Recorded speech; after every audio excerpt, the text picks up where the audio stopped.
Welcome to all of you. आज हम लोग डिस्कस करने वाले हैं यूपी ट्रिपल एससी या यूपी पीसीएस या लेखपाल हो गए या अन्य किसी भी एग्ज़ाम जैसे एसएससी, बैंकिंग, रेलवे या ग्रुप डी या अन्य किसी भी वनडे टाइप एग्ज़ाम में पूछे जाने वाले क्वेश्चन को हम डिस्कस करने वाले हैं, जो हिस्ट्री से रिलेटेड होंगे, पॉलिटिक्स से रिलेटेड होंगे, इकोनॉमिक्स से रिलेटेड होंगे। हम इन सब क्वेश्चन को डिस्कस करने वाले हैं जो यूपी ट्रिपल एससी पेट में आने वाले जो एग्ज़ाम है उसमें पूछा जा सकता है, बीटीओ के एग्ज़ाम में पूछा जा सकता है एंड अन्य एग्ज़ामों में भी पूछा जा सकता है। तो आइए डिस्कस करते हैं क्वेश्चंस को जो आज रिलेटेड है प्राचीन इतिहास से, ठीक, यानी कि एंसेंट हिस्ट्री से रिलेटेड क्वेश्चन हम आज डिस्कस करने वाले हैं और उनके बारे में डिटेल में भी डिस्कस करने वाले हैं कि वो क्या है, कैसे हुआ है, क्या करने तो मतलब कैसे मतलब वो घटना घटित हुई, इसके बारे में हम डिस्कस करने वाले हैं। थोड़ा शॉर्ट में देखेंगे और क्वेश्चन तो देखेंगे। तो आइए डिस्कस करते हैं। तो यहाँ पर जैसे क्वेश्चन नंबर 1 है कि महाजनी प्रथा का सर्वप्रथम उल्लेख निम्नलिखित में से किस प्राचीन ग्रंथ में हुआ है। तो ऑप्शन है शतपथ ब्राह्मण, उपनिषद एंड रामायण एंड महाभारत। तो महाजनी प्रथा तो महाजनी प्रथा का जो उल्लेख है वो न रामायण में हुआ है, न उपनिषद में, न महाभारत में। तो किसमें हुआ? शतपथ ब्राह्मण। अभी शतपथ ब्राह्मण है क्या चीज़, आइए देख लेते हैं शॉर्ट में वो क्या है। तो यहाँ पर दिया गया है कि आंसर ए होगा हमारा कि महाजनी प्रथा का उल्लेख सर्वप्रथम किसमें किया है? शतपथ ब्राह्मण में मिलता है, ठीक। शतपथ ब्राह्मण शुल्क यजुर्वेद का ब्राह्मण ग्रंथ है। शुल्क यजुर्वेद कितने वेद हैं? 4 वेद हैं। कौन सा सबसे है? ऋग्वेद,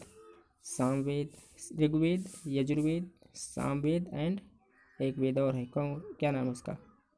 अरे एक है अथर्ववेद, ठीक है। तो यहाँ पर जो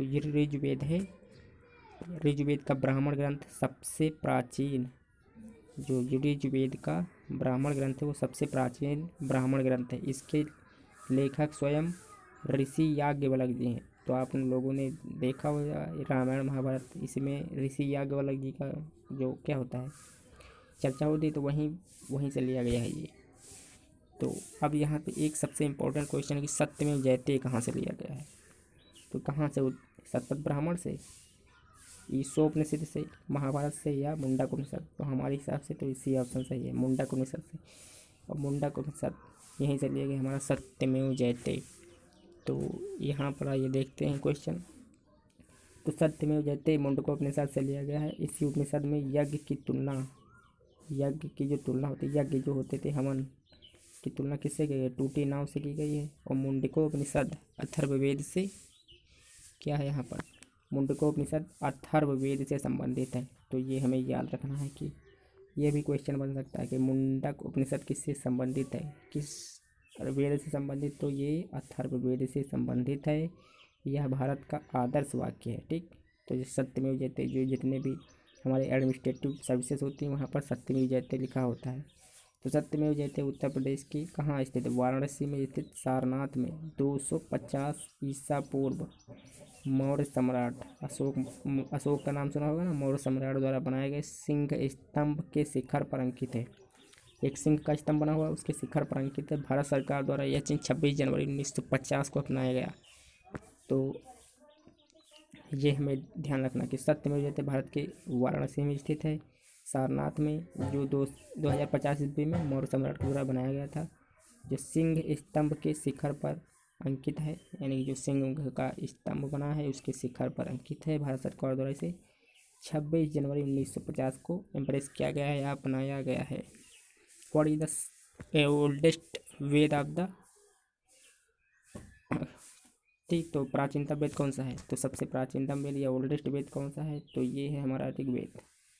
तो यहाँ पर दिखा गया है आंसर में कि प्राचीनतम वेद ऋग्वेद है तथा सबसे बाद का वेद अथर्ववेद है। अथर्ववेद रिलेटेड टू जादू टोना या इससे रिलेटेड है, ठीक। तो यहाँ पर ऋषियों के क्रमबद्ध, जो ऋषियों ने जो क्रमबद्ध ज्ञान का कलेक्शन किया है, संग्रह किया है, को क्या कहते हैं? ऋग्वेद कहते हैं। जैसे ऋषियों ने जितना भी ज्ञान दिया है उसका कलेक्शन करके एक बुक बनाई गई है, तो जिसे हम क्या बोल सकते हैं? उसे हम ऋग्वेद बोल सकते हैं प्राचीन समय में। तो वही यहाँ पर डिफिनेशन दी गई है कि प्राचीनतम वेद ऋग्वेद है, यह सबसे बाद का वेद अथर्ववेद होता है, और यहाँ पर रचनाओं के क्रमबद्ध ज्ञान को ऋग्वेद कहा जाता है। यानी कि ऋषियों के जो क्रमबद्ध यानी कि स्टेप बाय स्टेप जिन्होंने ज्ञान जितना भी ज्ञान दिया है उसको कलेक्ट करके एक कलेक्ट किया गया उसे हम ऋग्वेद कहते हैं। इसमें 10 मंडल हैं, यानी कि 10 पार्ट मान सकते हैं, एंड 128 यानी कि 1028 क्या हैं, सूक्तियाँ हैं, मतलब जो दोहे होंगे, और एवं 10,000 रचनाएँ हैं, 10,462 रचनाएँ हैं। इस वेद के पढ़ने के वाले ऋषि को क्या कहा जाता है? होत्र। ऋग्वेद को पढ़ने वाले ऋषि को होत्र कहते हैं। ये इम्पोर्टेंट है, होत्र। ऋग्वेद को पढ़ने वाले ऋषि को होत्र कहते हैं। फिर 4 हमारा क्या है, वेदों के गद्य प्रकरण को क्या कहते हैं? तो यहाँ पर वेदों के गद्य प्रकरण क्या कहलाते हैं? ये कहलाते हैं हमारा गद्य प्रकरण ब्राह्मण कहलाते हैं। तो वेदों के गद्य प्रकरण ब्राह्मण कहलाते हैं। तो आइए यहाँ पर आंसर देख लेते हैं। तो आंसर हमारा बी है। तो वेदों के गद्य प्रकरण ब्राह्मण कहलाते हैं। ये यज्ञ के विषयों का प्रतिपादन करने ग्रंथ हैं।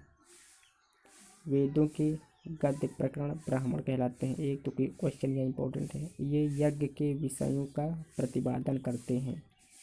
प्रत्येक वेद के अलग अलग ब्राह्मण हैं, जैसे ऋग्वेद के ऐतरेय एवं कौशितक, ठीक, ब्राह्मण, कौशितिक ब्राह्मण हो गए।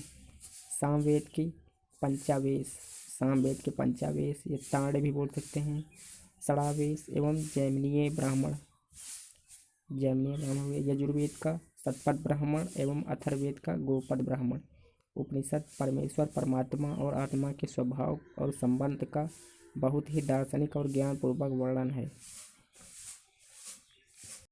यानी कि यहाँ पर बताया गया है कि उपनिषद परमेश्वर, परम ब्रह्म एवं आत्मा के स्वभाव और संबंध का बहुत ही दार्शनिक ज्ञानपूर्वक वर्णन किया गया है, किसमें? जो हमारे उपनिषद हैं।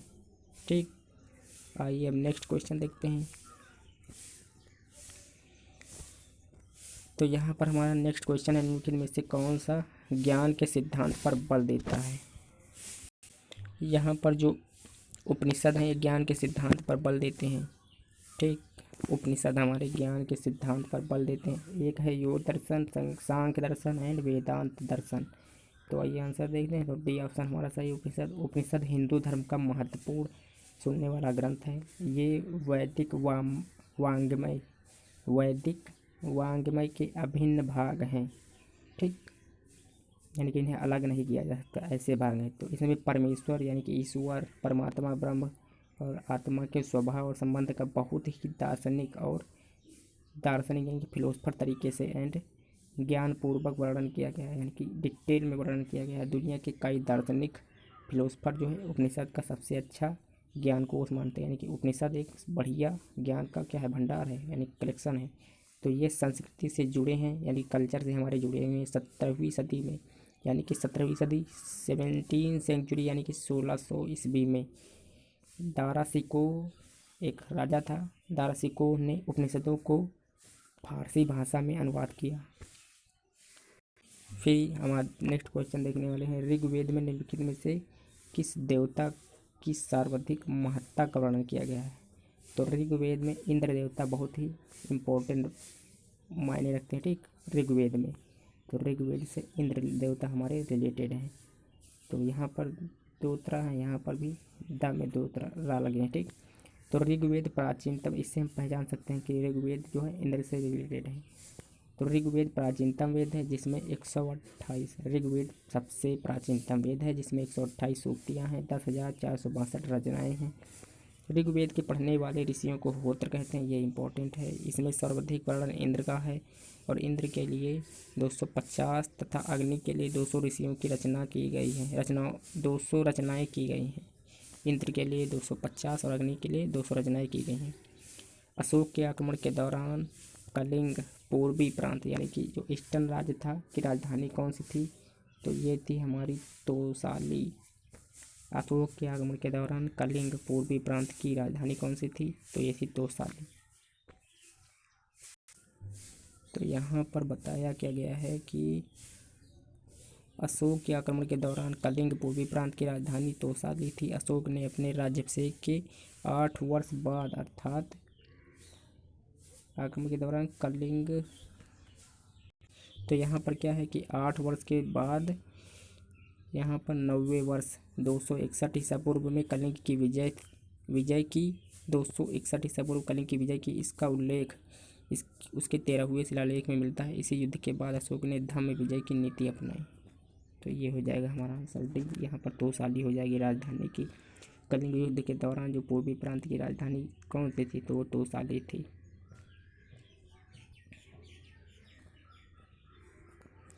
यहाँ पर हम देखने वाले हैं शतपथ ब्राह्मण और तैत्तिरीय ब्राह्मण के ब्राह्मण मूल पाठक कौन है।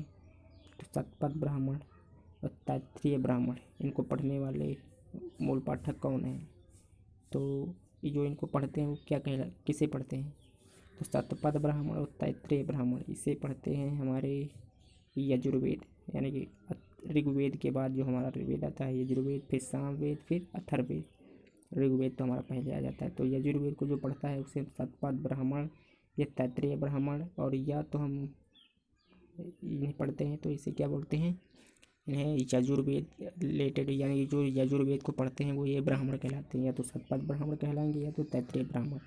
तो ठीक है, यजुर्वेद के 2 शाखाएँ हैं, कृष्ण यजुर्वेद और एक है कृष्ण यजुर्वेद, शुक्ल यजुर्वेद। शतपथ ब्राह्मण शुल्क यजुर्वेद से तथा तैत्तिरीय ब्राह्मण शतपथ ब्राह्मण शुल्क यजुर्वेद से तथा तैत्तिरीय ब्राह्मण कृष्ण यजुर्वेद से संबंधित है। तो थैंक यू फ्रेंड्स, मिलते हैं तब तक के लिए नेक्स्ट न्यूज़ चैप्टर, तब तक के लिए धन्यवाद। Thank you friends.